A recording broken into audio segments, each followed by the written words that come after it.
नमस्कार, माझं नाव आनंद गजाननराव बारबुद्धे, राहणार मोर्शी, संचालक Kamal Narayan hi tech nursery, Kamal Narayan farm आणि कमल नारायण कृषी सेवा केंद्र. मी माझं BBA ॲग्रिकल्चर हे नेदरलँडवरनं केलं आहे. त्यानंतर मी शेती हा पर्याय निवडला, कारण मी आधीपासून शेतीच्या बाबतीत उत्साही राहिलेलो आहे आणि नवीन नवीन शेतीमध्ये करण्याची मला आवड राहिलेली आहे. आज आपण आपल्या मिरचीच्या शेतामध्ये आहे. या ठिकाणी माझी 40 एकर इतकी जमीन आहे. आपण सध्या मोर्शी येथे आहोत. मोर्शी हे अमरावती जिल्ह्यामधलं एक तालुका आहे आणि आमच्या एरियामध्ये जास्तीत जास्त जे पीक होते ते मिरचीचं पीक होते. मिरचीच्या पिकाची लागवड हे जून महिन्यामध्ये होते आणि त्यानंतर जून महिन्यात मे महिन्यामध्ये सर्व शेतकरी जमीन तयार करून सोडतात, मल्चिंग वगैरे टाकून, बेसल डोस वगैरे टाकून. जून महिन्यात लागवड होते आणि त्यानंतर ती वर्षभर किंवा 8 महिने किंवा 10 महिने किंवा 6 महिने असे लोक ते पीक घेतात. जर पीक चांगलं राहिलं तर 10 ते 12 महिन्यापर्यंत आपण 10 महिन्यापर्यंत आपण ते पीक घेऊ शकतो. पण दिवसेंदिवस मिरची या पिकामध्ये खूप प्रॉब्लेम येत आहे. उदाहरणार्थ विल्टिंग रोग, त्यानंतर सकिंगमध्ये ब्लॅक थ्रिप्स हा आजार, त्यानंतर आता विंटर सीझनमध्ये बोररचा अटॅक खूप हेवी प्रमाणात होतो. तर ह्या सगळ्या चॅलेंजेस पार करून जर का आपण मिरची पीक चांगलं ठेवलं तर आपण त्यामध्ये केव्हाही सक्सेस आहे. त्यानंतर आमच्या एरियामध्ये अजून मेजर कारली, काकडी आणि अजून टोमॅटो ह्या सगळ्या पिकांची लागवड होते. या सर्व पिकांमध्ये आता मी जे तुम्हाला सांगितले सर्व भाजीपाला पिके म्हणजे मिरची, टोमॅटो, कारली, काकडी, त्यानंतर शिमला मिरची, वांगे या सर्व पिकांमध्ये आजकाल मल्चिंगचा वापर होत आहे. मल्चिंगचा वापर करणे हे काळाची गरज झाली आहे, कारण मल्चिंगमुळे होणारे फायदे हे खूप आहे. आपल्याला सुरुवातीला ते वाटते की मल्चिंगला खर्च होतो वगैरे वगैरे, पण जर आपण पूर्ण पिकाचं खर्च बघितला, तणकट वगैरे, निंदणं वगैरे, तर आपल्याला मल्चिंगचा खर्च केव्हाही सुरुवातीला केलेला चांगलाच आहे. मल्चिंगचे फायदे असे आहे की मल्चिंग या पिकामध्ये सुरुवातीच्या आपण मल्चिंगवर जे पीक लावतो त्यात सुरुवातीच्या अवस्थेत तुमच्या पिकांवर सकिंगचा अटॅक होत नाही, कारण लाईट रिफ्लेक्शनमुळं सकिंग जास्त अटॅक करत नाही. त्यामुळं आणि त्यानंतर बेडमध्ये वॉटर स्टोरेजचं प्रमाण चांगल्या प्रकारे आपण स्टोअर करून ठेवू शकतो. जर का आपण दिवसभरातून फक्त 1 ते 2 तास जरी पाणी दिलं तरी ते पाणी आपल्याला 1 ते 2 दिवस त्या पिकाला सफिशियंट असते. मल्चिंगचा वापर करून आपण पाण्याचा कमीत कमी वापरमध्ये चांगली शेती करू शकतो. न्यूट्रिशन अपटेकसाठी हे खूप फायद्याची गोष्ट आहे मल्चिंगचा वापर करणे म्हणजे. त्यानंतर जे आपल्या रूट झोनची जे ग्रोथ वगैरे होते ते रूट झोनची ग्रोथ खूप इझिली होते, कारण आपल्या बेडमध्ये अंधार राहतो, त्यामुळे रूट्सची ग्रोथ मल्चिंग वापरल्याने खूप चांगली होते. आम्ही आज 20 वर्षापासून मल्चिंगचा वापर करत आहे. 20 वर्षापासून आम्ही ॲग्रीप्लास्ट ह्या कंपनीशी जुळलेलो आहे.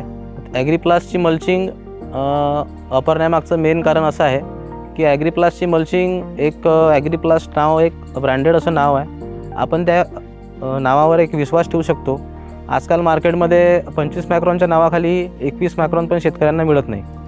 पण जे चांगले ब्रँड असतात की ज्यांचं ब्रँडिंग आणि काम चांगलं असतं, असं ॲग्रीप्लास्ट असल्यामुळे आपण त्यांच्यावर विश्वास ठेवू शकतो. त्यांचा 18 मायक्रॉनचा जो रोल असतो ती आपल्या 25 मायक्रॉनच्या रोलची बरोबरी करते. आणि ॲग्रीप्लास्टचं मल्चिंग हे तुम्ही तेव्हा ते मल्चिंग काढताना ते तुकडे पडत नाही, ते एकसारखं मल्चिंग निघून पडते. या कंपनीचं मल्चिंग सोडून अजून बाकीचे सुद्धा प्रोडक्ट आहे. आम्हाला आज मी मल्चिंगच्या व्यतिरिक्त विडमॅट आणि पॉलीहाऊसची पॉलीफिल्म या सगळ्यांचा वापर करत आहे. मला त्या गोष्टीमध्ये जी आफ्टर सेल सर्व्हिस असते ही कंपनीकडून चांगलीच मिळालेली आहे. आपण आपल्या कोणत्याही अडचणीचं दुर्लक्ष होत नाही आणि ती प्रॉब्लेम आपल्याला सॉल्व्ह करून मिळते. आणि मल्चिंगबद्दल सांगायचं म्हणजे मल्चिंग ॲग्रीप्लासची मल्चिंग ही तुमच्या उत्पन्न वाढीला तुम्हाला भरपूर मदत करते. आज आपण 40 एकरामध्ये इथं संपूर्ण भाजीपाला आणि फळ पिकाचं नियोजन करतो.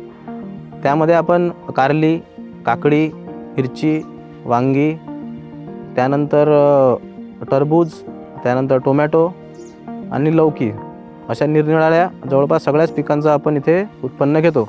आज त्या मिरचीला 40 ते 50 रुपये पर किलोचे रेट आहे. सध्या तिचा दुसरा तोडा निघाला आहे आणि त्यामध्ये आपल्याला जवळपास पहिला आणि दुसरा तोडा पकडून 300 ते 350 पाऊच निघाले आहे.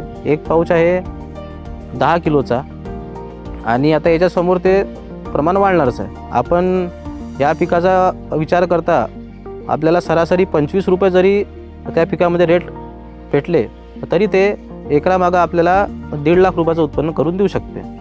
तर 3 एकरामध्ये अगोदर कारली, नंतर मिरची, अशा 2 पिकाचं आपण उत्पन्न बघितलं तर 2 ते 2.5 लाख रुपये आपण एकरामागे वर्षभरात पैसे वाचवतो.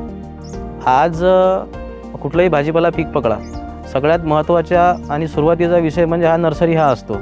आज आम्ही इथे मोर्शी येथे कमल नारायण हायटेक नर्सरी या नावाने शेतकऱ्यांना उत्कृष्ट रोपांचा पुरवठा करतो आणि उत्कृष्ट रोपांचा पुरवठा करण्यामागे खूप काही गोष्टी जुळलेल्या असतात.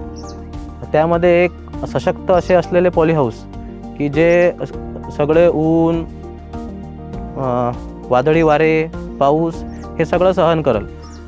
पॉलीहाऊसचा वापर करताना, पॉलीहाऊस उभं करताना आमच्या डोळ्यासमोर एकच ब्रँड आला, तो म्हणजे ॲग्रीप्लास्ट.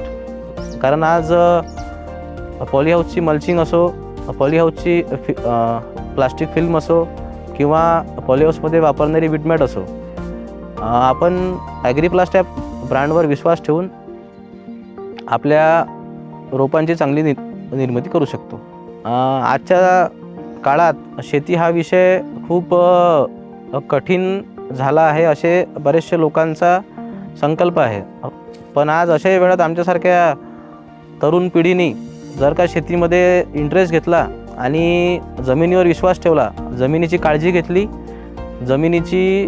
जमिनीचं आरोग्य जपलं तर शेती तुम्हाला केव्हाही वाईट दिवस पाहू देत नाही. आमची सुरुवात ही शेतीपासूनच झाली आहे. सुरुवातीला 12 एकर होती, आज 60 एकर झाली. तर हे आम्ही जमिनीवर विश्वास ठेवला त्यामुळेच झाली. धन्यवाद. आज मला इथे बोलण्याची संधी दिली त्याबद्दल मी ॲग्रीवासचा ऋणी आहे.